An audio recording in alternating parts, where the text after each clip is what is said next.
Bom, pessoal, começando aqui mais uma aula 8, eletrostática. Então é o seguinte, o que acontece? Nossa aula hoje a gente vai resolver umas questões, né, para fixar, e vamos falar aqui das linhas de força e densidade superficial de cargas.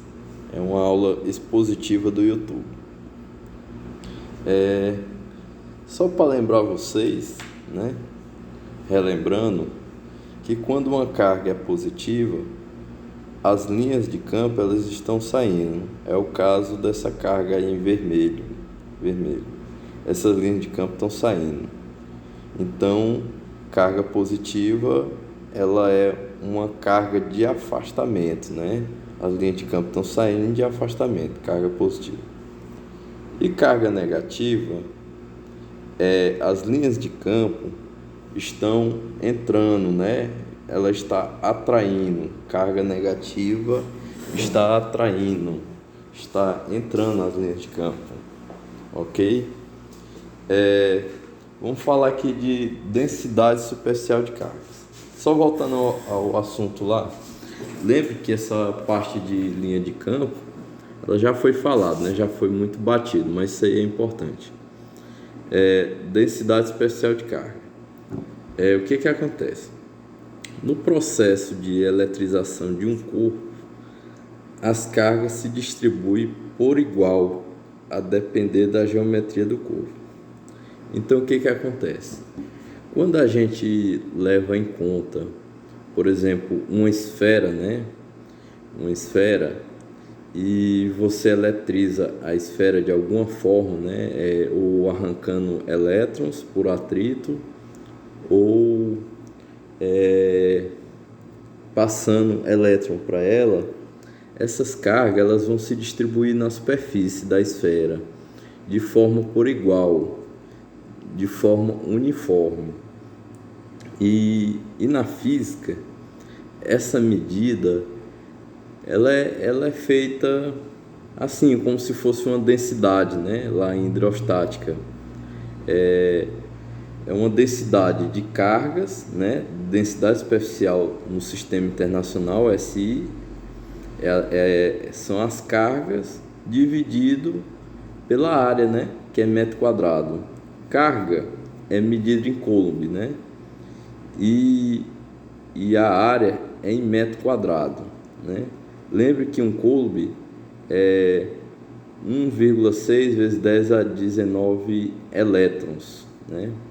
10 a 19 elétrons. Então, significa que um coulomb tem uma certa quantidade fixa, né? Uma quantidade já certa de elétron. Então, o que acontece?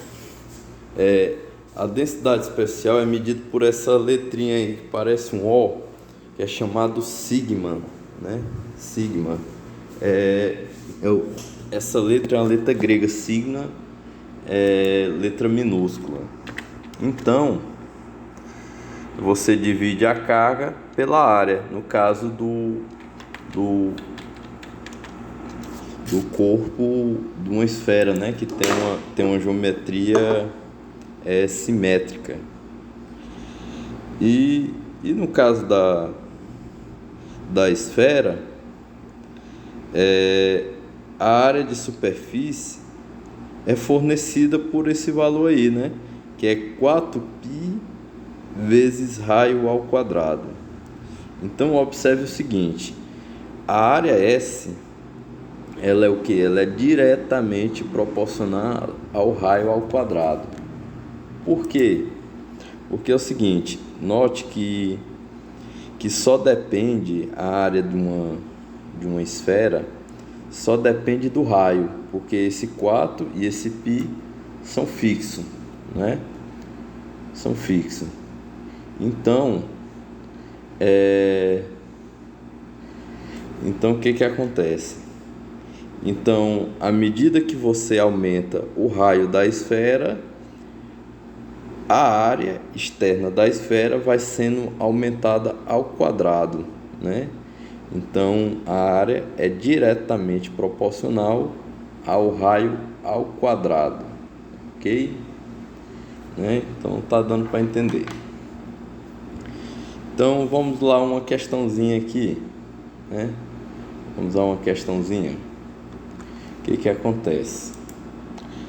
Seja que carga positiva a carga gerada do campo elétrico e Q minúsculo a carga de prova em um ponto P, próximo de Q, né, que é a carga positiva. Podemos afirmar que, então, observe que tem duas cargas, uma positiva e na proximidade dessa carga positiva, que é o Q maiúsculo, existe uma carga Q, né, que ele não disse qual é se é positivo ou se é negativo, né? Então, o que acontece? O que acontece? Vamos analisar letra por letra. Letra A. O vetor campo elétrico em P dependerá do sinal de Q, né? O vetor campo elétrico em P dependerá de Q.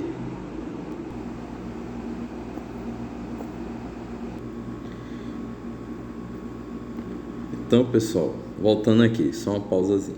Então, o vetor campo elétrico em P, né, que é o ponto, né, que está ali próximo a Q, dependerá do sinal de Q? Não, depende da carga positiva, né, que está em Q maiúsculo, né. Como ela é positiva, então o vetor está apontando de dentro para fora.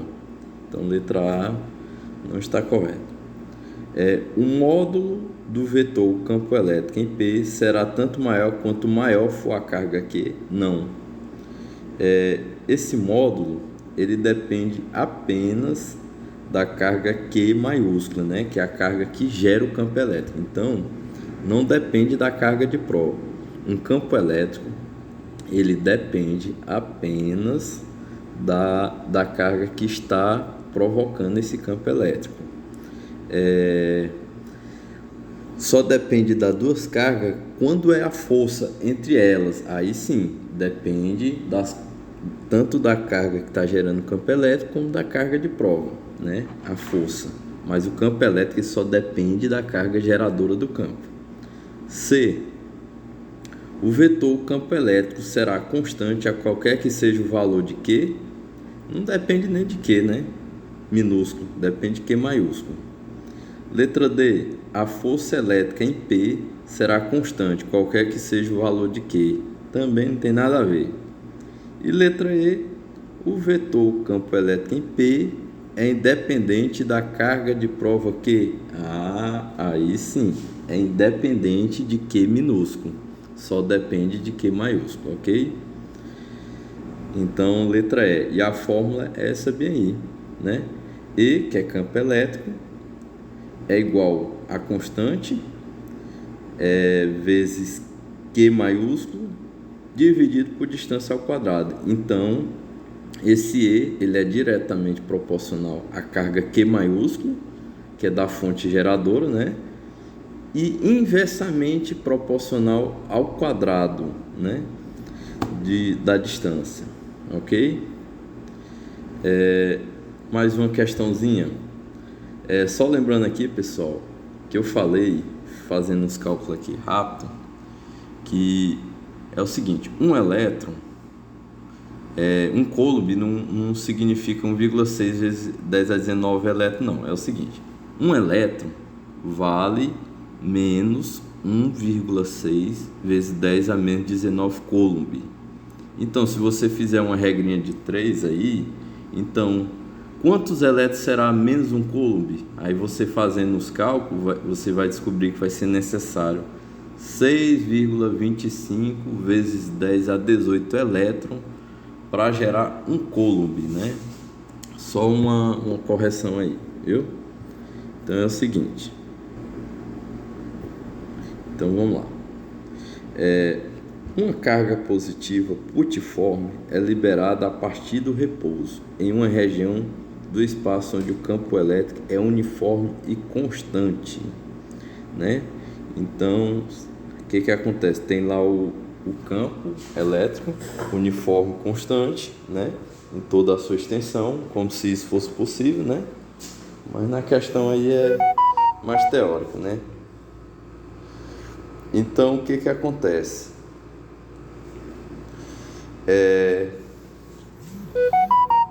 O que acontece? Se você pegar aqui essa carga, então uma carga putiforme é liberada no espaço a partir do espaço do campo elétrico uniforme constante. Se a partícula se move na mesma direção e sentido do campo elétrico, a energia potencial eletrostática do sistema.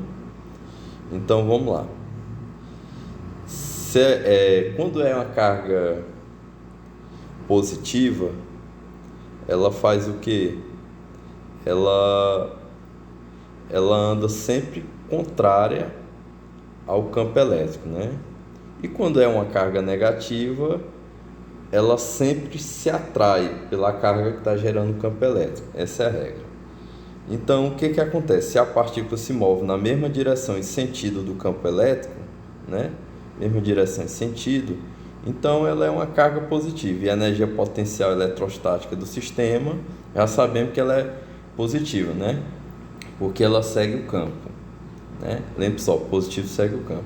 E a energia potencial eletrostática do sistema vai o quê? Aumenta? Não aumenta. E a energia do sistema.